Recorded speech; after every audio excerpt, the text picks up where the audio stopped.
रचना। नमस्कार दोस्तों, स्वागत है आपका हिंदी की सीरीज में, जिसमें हम शब्द रचना के अंतर्गत बात कर रहे हैं प्रत्यय और उपसर्गों पर, जो कि पुस्तक राजपाल सिंह से संबंधित है। तो शुरू करते हैं अपनी इस सीरीज में, जो कि आपका प्रत्यय और उपसर्गों का भाग 2 है। तो आज का पहला प्रश्न है, बुढ़ापा में कौन सा प्रत्यय लगा है?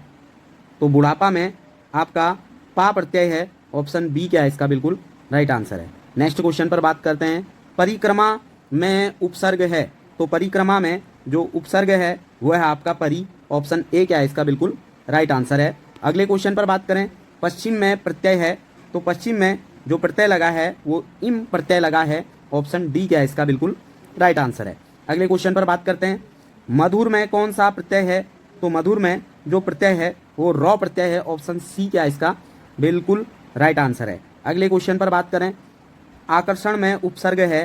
तो आकर्षण में जो उपसर्ग है वो है आपका आ। ऑप्शन ए क्या है इसका बिल्कुल राइट आंसर है। नेक्स्ट क्वेश्चन है, प्रत्यय शब्द में उपसर्ग है। तो प्रत्यय शब्द में जो उपसर्ग है वह है आपका प्रति। ऑप्शन डी क्या है इसका बिल्कुल राइट आंसर है। नेक्स्ट क्वेश्चन है, टिकाऊ में प्रत्यय है। तो टिकाऊ में जो प्रत्यय है वह है आपका आउ। ऑप्शन डी क्या है इसका बिल्कुल राइट आंसर है। नेक्स्ट क्वेश्चन है, चतुराई शब्द में प्रत्यय है। तो चतुराई शब्द में जो प्रत्यय है वो आई प्रत्यय है। ऑप्शन सी क्या है इसका बिल्कुल राइट आंसर है। नेक्स्ट क्वेश्चन है, धातु पर प्रत्यय जोड़कर वर्तमान काल कृदंत बनते हैं। तो इसका जो राइट आंसर होगा ऑप्शन ए ता प्रत्यय। नेक्स्ट क्वेश्चन पर बात करते हैं। नेक्स्ट क्वेश्चन है, भलाई में प्रत्यय है। तो भलाई में जो प्रत्यय है वो है आपका आई। ऑप्शन डी क्या है इसका बिल्कुल राइट आंसर है। नेक्स्ट क्वेश्चन है, उत में निर्मित शब्द है। तो उत में जो निर्मित शब्द है वह है आपका उच्चारण। ऑप्शन डी क्या है इसका बिल्कुल राइट आंसर है। उत धन चारण उच्चारण। अगले क्वेश्चन पर बात करें, बच्चा में पन प्रत्यय जोड़ने से निर्मित शब्द है। तो पन प्रत्यय जोड़ने से जो बच्चा में बनता है वो बनता है आपका बचपन। ऑप्शन ए क्या है इसका बिल्कुल राइट आंसर है। प्रत्येक शब्द में उपसर्ग है। तो प्रत्येक शब्द में जो उपसर्ग है वह है आपका प्रति। ऑप्शन ए बी क्या है इसका बिल्कुल राइट आंसर है। उपसर्ग बताइए, अतीन्द्रिय में उपसर्ग क्या है ये बताना है हमें। तो अतीन्द्रिय में जो उपसर्ग है वो अति है। ऑप्शन बी क्या होगा इसका बिल्कुल राइट आंसर होगा। नेक्स्ट क्वेश्चन है, पुस्तकीय शब्द में प्रत्यय बताइए। तो पुस्तकीय शब्द में जो प्रत्यय है वो आपका ई है। ऑप्शन सी क्या है इसका बिल्कुल राइट आंसर है। अगले क्वेश्चन पर बात करते हैं। नेक्स्ट क्वेश्चन है, परा उपसर्ग का अर्थ है। तो परा शब्द का जो उपसर्ग है वह है आपका, इसका अर्थ आपको बताना है। परा उपसर्ग का अर्थ है। तो परा उपसर्ग का जो अर्थ होता है वो होता है आपका क्या उल्टा। ऑप्शन सी क्या है इसका बिल्कुल राइट आंसर है। अधिमानता में प्रयुक्त उपसर्ग बताइए। तो अधिमानता में जो उपसर्ग होता है वो अधि होता है। ऑप्शन ए क्या है इसका बिल्कुल राइट आंसर है। नेक्स्ट क्वेश्चन है, संगोष्ठी शब्द में उपसर्ग है। तो संगोष्ठी शब्द में जो उपसर्ग है वह है आपका सम। ऑप्शन बी क्या है इसका बिल्कुल राइट आंसर है। नेक्स्ट क्वेश्चन पर बात करते हैं, उपसर्ग को कहते हैं। तो उपसर्ग को जो कहते हैं वो कहते हैं क्या शब्दांश। ऑप्शन डी क्या है इसका बिल्कुल राइट आंसर है। संगम, संवाद, संतोष, संसर्कार, संयुक्त आदि शब्दों में उपसर्ग है। तो इनमें जो उपसर्ग है वह आपका सम। ऑप्शन डी क्या है इसका बिल्कुल राइट आंसर है। नेक्स्ट क्वेश्चन पर बात करें, अब उपसर्ग दिए गए विकल्पों में से किस के साथ प्रयुक्त हो सकता है? तो अप जो प्रयुक्त हो सकता है वो अपमान। ऑप्शन सी क्या है इसका बिल्कुल राइट आंसर है। वैज्ञानिक शब्द में प्रत्यय लगा है। तो वैज्ञानिक शब्द में जो प्रत्यय लगा है वो इक प्रत्यय लगा है। ऑप्शन ए क्या है इसका बिल्कुल राइट आंसर है। भुलक्कड़ शब्द में किस प्रत्यय का प्रयोग हुआ है? तो भुलक्कड़ शब्द में अक्कड़ शब्द का प्रयोग हुआ है। ऑप्शन डी क्या है इसका बिल्कुल राइट आंसर है। नेक्स्ट क्वेश्चन पर बात करें। नेक्स्ट क्वेश्चन है, लिखावट में प्रत्यय है। तो लिखावट में जो प्रत्यय है आवट। ऑप्शन ए क्या है इसका बिल्कुल राइट आंसर है। नेक्स्ट क्वेश्चन पर बात करते हैं। नेक्स्ट क्वेश्चन है, सुमित्रा में प्रत्यय है। तो सुमित्रा में जो प्रत्यय है वह है आपका आ। ऑप्शन डी क्या है इसका बिल्कुल राइट आंसर है। अगले क्वेश्चन पर बात करते हैं, निम्नलिखित पदों में कौन सा व्यय प्रत्यय लगने से बना है? तो व्यय प्रत्यय लगने से जो बना है वो आपका ऑप्शन ए खवैया। ऑप्शन ए क्या है इसका बिल्कुल राइट आंसर है। नेक्स्ट क्वेश्चन पर बात करें। नेक्स्ट क्वेश्चन है, किस शब्द में उपसर्ग नहीं है? तो उपसर्ग जो नहीं है वो किस में है आपका ओढ़ना। ऑप्शन ए बी क्या है इसका बिल्कुल राइट आंसर है। पराजय में लगा है, अपवाद में लगा है, प्रभाव में लगा है, यानी कि ऑप्शन बी क्या है इसका बिल्कुल राइट आंसर है। नेक्स्ट क्वेश्चन पर बात करते हैं, आंशिका शब्द में प्रत्यय क्या है। तो आंशिका शब्द में जो प्रत्यय है वो आपका ई का, ऑप्शन सी क्या है इसका बिल्कुल राइट आंसर है। नेक्स्ट क्वेश्चन पर बात करते हैं, कहावत शब्द में प्रयुक्त प्रत्यय है। तो इसमें जो प्रयुक्त शब्द है वो आपका आवत, ऑप्शन डी क्या है इसका बिल्कुल राइट आंसर है। नेक्स्ट क्वेश्चन पर बात करते हैं, नेक्स्ट क्वेश्चन है, मिठास शब्द में किस प्रत्यय का प्रयोग है। तो मिठास शब्द में जो प्रत्यय का प्रयोग किया गया है वो आस, ऑप्शन बी क्या है इसका बिल्कुल राइट आंसर है। अगले क्वेश्चन पर बात करते हैं, निम्न शब्द में प्रयुक्त सही उपसर्ग का चयन कीजिए।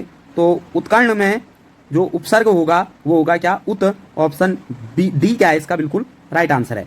अगले क्वेश्चन पर बात करते हैं, नेक्स्ट क्वेश्चन है, निम्न शब्द में प्रयुक्त प्रत्यय के लिए सही विकल्प चुनिए। यानी कि मच्छरदानी में आपका प्रयुक्त प्रत्यय क्या होगा।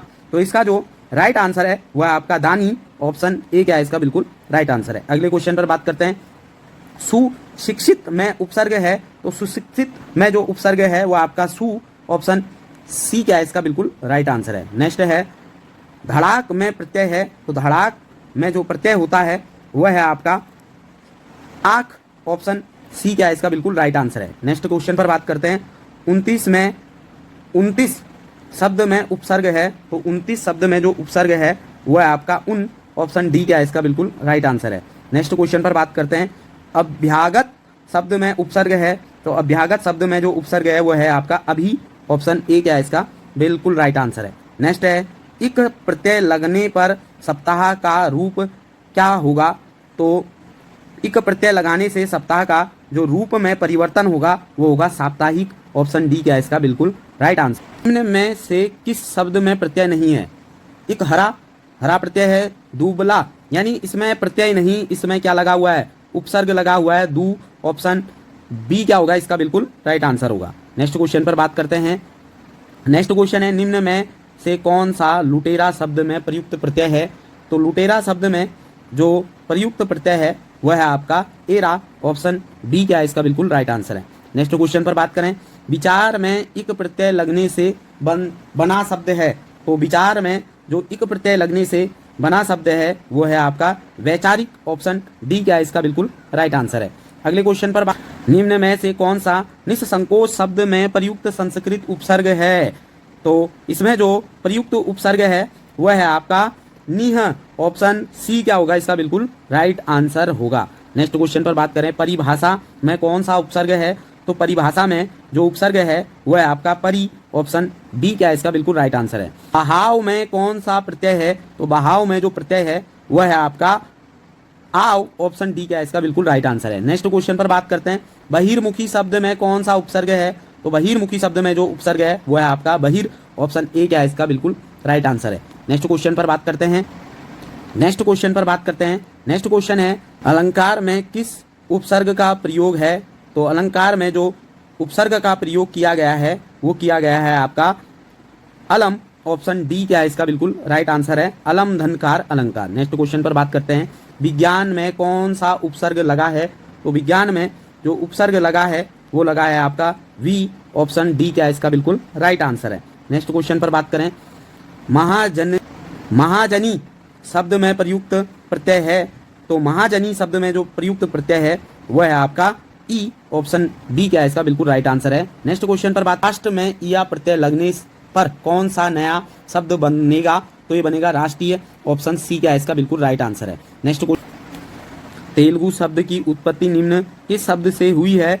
तो ये हुई है त्रिलिंग, ऑप्शन बी क्या है इसका बिल्कुल राइट आंसर है। नेक्स्ट क्वेश्चन पर बात करें, परिवर्तन परिवार में उपसर्ग है। तो परिवर्तन और परिवार शब्द में जो उपसर्ग है वह आपका परि, ऑप्शन ए क्या है इसका बिल्कुल राइट आंसर है। नेक्स्ट क्वेश्चन, निम्नलिखित शब्दों में से यौगिक शब्द की पहचान कीजिए। तो यौगिक शब्द जो इसमें है आपका वह है परमौषधि, ऑप्शन डी क्या है इसका बिल्कुल राइट आंसर है। नेक्स्ट क्वेश्चन पर बात करते हैं, नेक्स्ट क्वेश्चन है, कृत प्रत्ययों के संयोग से बनने वाली क्रिया को क्या कहते हैं। तो कृत प्रत्ययों से के संयोग से बनने वाली क्रियाओं को जो कहते हैं वो कहते हैं कृदंत, ऑप्शन सी क्या है इसका बिल्कुल राइट आंसर है। नेक्स्ट, इनमें से किस शब्द में बे उपसर्ग नहीं है। तो बेचारा ये बिल्कुल राइट है। इसके अलावा बेचान, ऑप्शन बी क्या होगा इसका बिल्कुल राइट आंसर होगा। बेईमानी में है और बेवकूफ में भी है। नेक्स्ट क्वेश्चन पर बात करते हैं, इनमें से किस शब्द में इल प्रत्यय नहीं है। तो इल प्रत्यय जो नहीं है वो आपका शामिल, ऑप्शन बी क्या है इसका बिल्कुल राइट आंसर है। नेक्स्ट क्वेश्चन पर बात करें, किस शब्द में परा उपसर्ग नहीं है? तो परा उपसर्ग जो नहीं है वो किसमें? परायण, ऑप्शन डी क्या है इसका बिल्कुल राइट आंसर है। नेक्स्ट क्वेश्चन पर बात करें, किस शब्द में आवट प्रत्यय नहीं है? तो आवट प्रत्यय जो नहीं है वो किसमें? महावट, ऑप्शन डी क्या है इसका बिल्कुल राइट आंसर है। नेक्स्ट क्वेश्चन पर बात करें, वह साहित्य जिसमें गद्य और पद्य दोनों मिश्रित हों के लिए सार्थक शब्द है? तो यह है आपका जो राइट आंसर होगा चंपू, ऑप्शन बी क्या है इसका बिल्कुल राइट आंसर है। अगले क्वेश्चन पर बात करें, किस शब्द में उपसर्ग और प्रत्यय दोनों का प्रयोग हुआ है? तो उपसर्ग और प्रत्यय में जो प्रयोग हुआ है वो आपका व्यंजित, ऑप्शन ए क्या है इसका बिल्कुल राइट आंसर है। नेक्स्ट क्वेश्चन है, इनमें से किस शब्द में बे उपसर्ग नहीं है? तो बे उपसर्ग इस क्वेश्चन पर हमने पहले भी बात कर दी है, इसका जो राइट आंसर है ऑप्शन बी। नेक्स्ट क्वेश्चन पर बात करें, किस शब्द में अव उपसर्ग का प्रयोग हुआ है? तो अव उपसर्ग का जो प्रयोग किया गया है वो किया गया है अवाप्ति, ऑप्शन सी क्या है इसका बिल्कुल राइट आंसर है। आज का जो अंतिम प्रश्न है, किस शब्द में दो या अधिक उपसर्ग हैं? तो इसका राइट आंसर है अव्यवस्था में दो या अधिक क्या हैं? उपसर्ग हैं। तो दोस्तों वीडियो आपको कैसी लगी इसके लिए आप मुझे कमेंट करें और चैनल को लाइक, वीडियो को सब्सक्राइब और शेयर करें। धन्यवाद।